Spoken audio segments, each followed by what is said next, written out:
Hi, everyone. I think this is probably the best way to communicate everything for Advent at this late date. And I do apologize very much that it is at this late date. Um, Lots of circumstances, so I'm not going to make any excuses. I'm just glad we're doing it right now. So I'm sending the lecture sheet also, which will explain a lot. So if you can look at that, maybe when I'm talking, that might help. So things are a little bit different. We're trying to do things more according to the general instruction on the Roman Missal. So I'm just going to start from the beginning of Mass. So the lights will be dim like they usually are, and a member of the Liturgy Commission will be assigned to each Mass to make sure that that happens.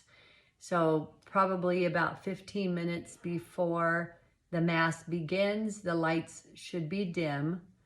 And they're marked. There's only so far that you can go on the control panel. The altar lights stay on all the time. We can't adjust those. Those need to be on. But the house lights should be according to, there'll be a little diagram right next to it, and you can only go as far as the stop is on there anyway. So that's fine. So the lights are dim 15 minutes before Mass begins. The lector will make the usual announcement. Please direct your attention to the PowerPoint for this week's announcements. Now this is also new. This doesn't have anything to do with Advent.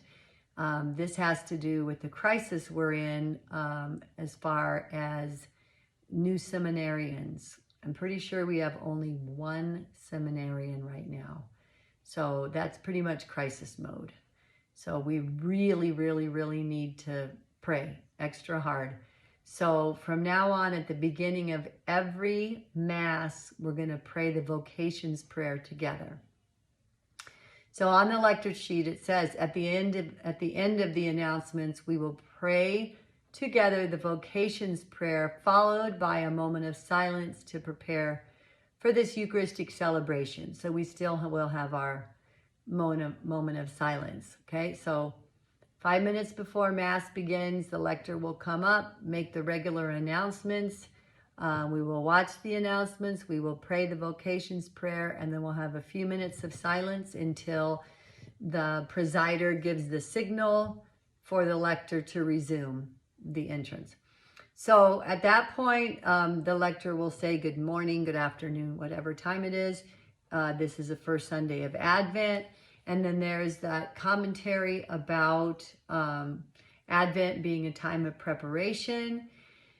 Then we will talk about the O antiphons. We're singing O Come, Emmanuel. So on the first week, we sing verses 1 and 2. The second week, 3 and 4, and so on. So once that's announced, then the lector will say, let us unite our voices in singing the first 2 verses of O Come, Emmanuel. And at that point, the person who is has the taper candle, and that is also the duty of the person on the Liturgy Commission, to find someone and to explain to them how they do it. There is a handout that will be on the gift bearer table, and I'm attaching that also to this email so that it's very clear as to when they start walking. They just go directly up, light it, blow out the taper, and walk back. There's no hesitation, there's no cue. One very important thing is the Advent wreath will not be up in the sanctuary, but instead it'll be just to the right of the ramp.